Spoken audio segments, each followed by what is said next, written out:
Apabila kita mau menteladani, mempelajari hikmah daripada wudhu sampai ke telinga, yang sering kita menjadi rukun dalam wudhu, sampai ke telinga.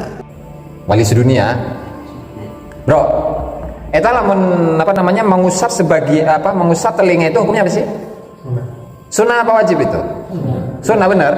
Yakin? Yakin bener? Nah iya ayah wali sedunia cenage mengatakan bahwa mengusap telinga ketika wudhu itu hukumnya rukun cenage, wajib di wudhu. Astagfirullahaladzim. Iya wali sedunia kudu ngaji baik karena kori Inggris lah. Eta ampun. Ayah gitu ayah orang. Astagfirullahaladzim. Jadi kan kalau wudhu kan begini. Fangsilu wujuhakum, wujuh wajah. Wa idyakum ilal marafiq, ya kan? Wamsahu biruusikum wa arjulakum ilal ka'bain. Gas gitu doang. Di ayatnya seperti itu, ayat dalil ya, Al-Qur'an, ayat Al-Qur'an ya. Allah nyebutkan kuping, wa udunakum, wamsahu bi udunikum. Oh, enggak ada. Nah terus istiadat di mana itu, bro? Astagfirullahaladzim, la ilaha illallah Muhammadur Rasulullah. Ayat gitu. Jadi itulah artinya apa? Kita ini sebagai umat Islam itu harus tahulah siapa kira-kira yang jadikan pantas dijadikan suri tauladan itu siapa. Meskipun dia di branding, meskipun dia itu di framing, meskipun dia itu dipromosikan untuk menjadi seorang wali sedunia sekalipun, tapi ukurannya ya syariat.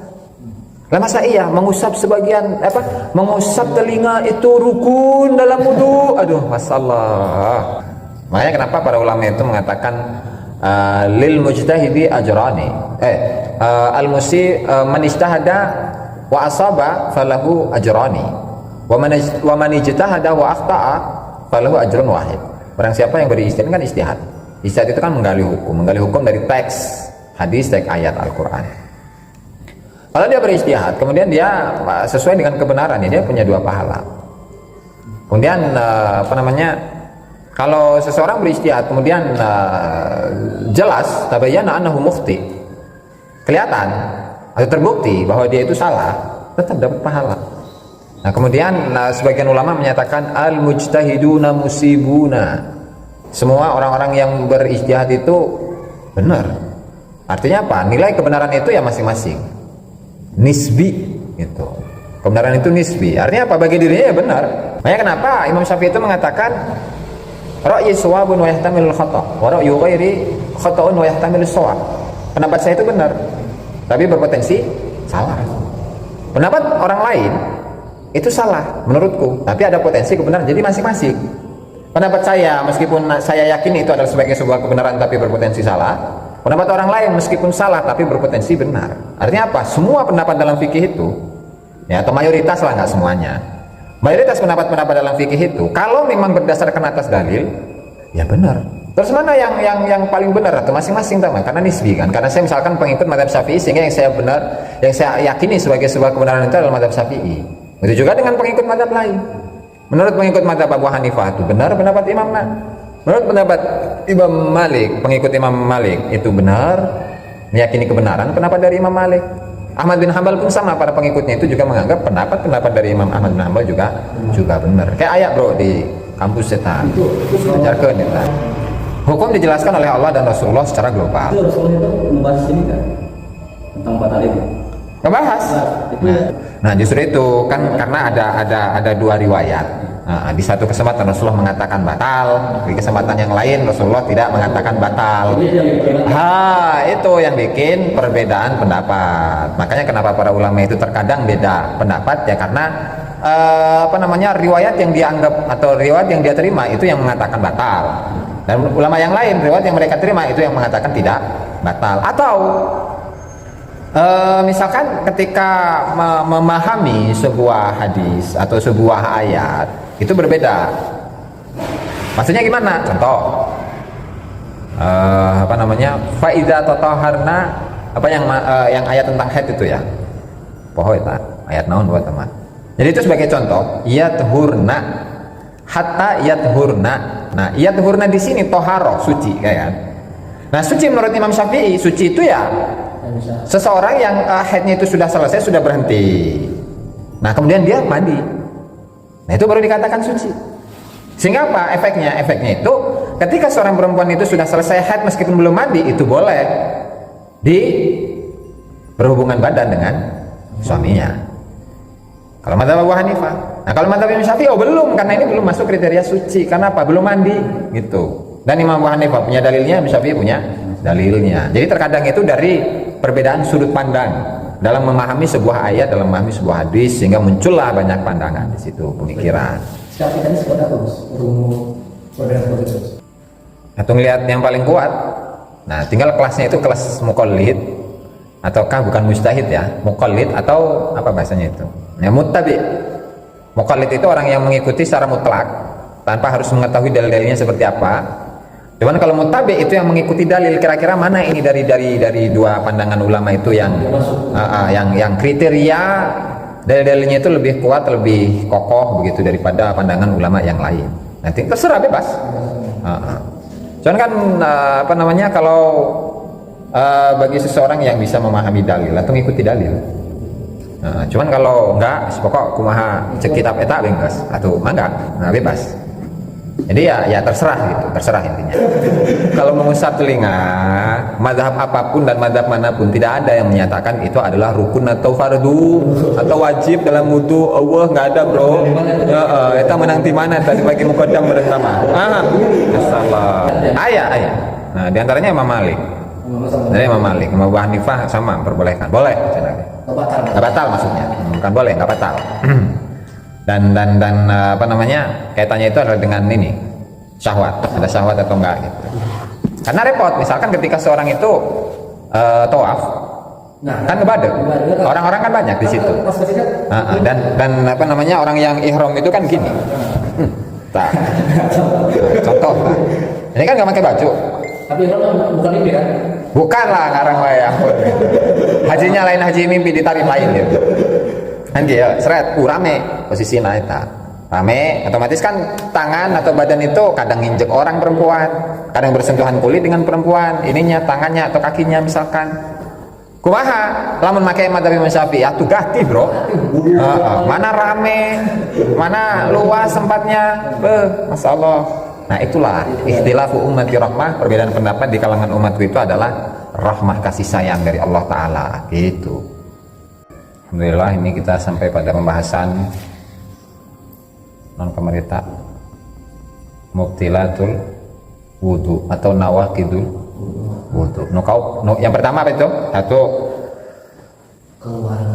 keluarnya suatu dari dua jalan, dubur kecuali ini. Dua, hilangnya kesadaran akibat itu, kecuali duduk sampai tidur, tutup ya bolnya. Dulu pegangan kulit antara orang balik perempuan, yang bukan mahram apa muhrim? Mahram. Muhrim deh. Mahram. Muhrim orang yang ihram haji ke umrah itu ya muhrim. Mahram orang yang haram dinikahi perempuan ya. Mahram ada berapa kemarin? Kriterianya itu 3, hiji nasab, 2 nikah, pernikahan, perkawinan, 3 persusuan ya, rodha'ah namanya. Susu dari langit nih. Terus yang keempat, sekarang apa itu masuk qubulil adami au halaqati duburihi bi batni raha au butunil asabi'i. Jadi yang keempat itu adalah memegang masuk qubulil adami, gepok kubule menungso. Ini dia menungso, dia adami ya. Poho. Nah, kuliah bisa sarwakeun eta. Sama ya. Nah, sarwa eta. Jadi memegang kemaluan manusia. Aw halaqati duburihi utawa bolongan dubure menungso. Jadi memegang kemaluan manusia atau lubang dubur manusia dengan apa? Di batni raha, epe-epe. Apa epe-epe itu? Telapak tangan. Telapak tangan ya. Pokok yang nggak terlihat nih. Kalau dua telapak tangan itu digabungkan, disatukan, yang nggak kelihatan ini namanya batin.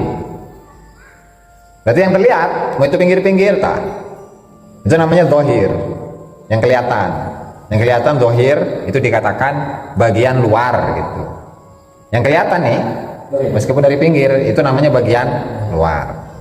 Nah terus yang nggak kelihatan, itu namanya batin atau bagian dalam. Au butunil asabi, sama ini tadi. Jadi rohah itu ini yang ini. Batnur rohah itu yang ini.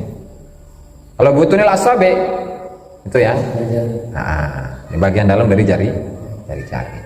Dan terus dari mana ini dalilnya ini? Kok memegang alat kelamin itu membatalkan wudhu? Ya karena ada sebuah hadis yang diriwayatkan oleh Imam Abu Dawud radhiyallahu taala anhu, man massa dzakarahu falyatawadda. Barang siapa yang memegang kemaluannya maka dia wudhu. Wajib wudhu. Falyatawadda, maka hendaknya dia wudhu. Terus bagaimana dengan dubur? Ya kias. Dikiaskan. Kalau kubul memegang kubul saja itu membatalkan wudhu, maka untuk memegang dubur itu pun sama. Nah, terus bagaimana dengan perempuan? Sarwabaya kias. Itu, bro. Karena memang dalam sumber hukum Islam itu kan dua sebenarnya. Teks ayat Al-Qur'an, hadis Nabi. Nah, adapun ijma, qiyas, ada amalus sahabah, amalan-amalan atau pendapat dari para sahabat, pendapat dari Ahlul Madinah, kemudian ijma Ahlul Madinah, kemudian istishab, istihsan, non beta, al-adah, tradisi ataupun yang lain, itu semuanya adalah pro kontra di antara para ulama. Dan kesemuanya itu bersumber kepada ayat Al-Qur'an atau hadis Nabi. Nah, jadi seandainya kalau ada statement bahwasannya dalil yang disepakati oleh para ulama 4, ya benar. Cuman dari kias dan ijma itu pun bersumber kepada Al-Qur'an atau hadis. Itu, bro. Nah, sehingga di sini bagaimana dengan perempuan tadi? Gimana kalau perempuan itu untuk yang membatalkan wudunya itu bagaimana? Ya pokoknya bagian dalamnya saja sudah. Jadi dikiaskan dengan halaqati duburihi. Nah, itu dikiaskan ke situ. Ya padahal hadisnya itu hanya man massa dzakarahu falyatawadda. Tadi yang disebutkan cuma dzakar doang. Man massa, barang siapa yang memegang dzakarahu, dzakarnya, falyatawadda, maka hendaknya dia wudu. Kan disebutkan laki-laki. Lalu bagaimana dengan perempuan? Ya kias. Kalau laki-laki seperti itu, perempuannya sama, nggak ada bedanya. Makanya ini sebenarnya menjadi pro kontra di antara para ulama. Karena dalam hadis yang lain itu salah satu sahabat Nabi Muhammad SAW itu bertanya kepada Rasulullah, ya Rasulullah, bagaimana ketika seseorang itu sudah berwudu kemudian dia memegang kemaluannya? Innama huwa bid'atun minka. Kemaluan laki-laki itu ya bagian dari musiknya, nggak masalah. Gitu. Nggak batal menurut sebagian pandangan ulama ya. Makanya fikih ya kayak gitu, bro. Ya baik ya pendapatnya. Imam Syafi'i mengatakan megang kemaluan itu batal. Imam-imam yang lain nyatakan bahwa nggak batal. Segitu baik biasa. Nah, ulama tahu hukum. Ulama tahu hukum, namanya juga ulama.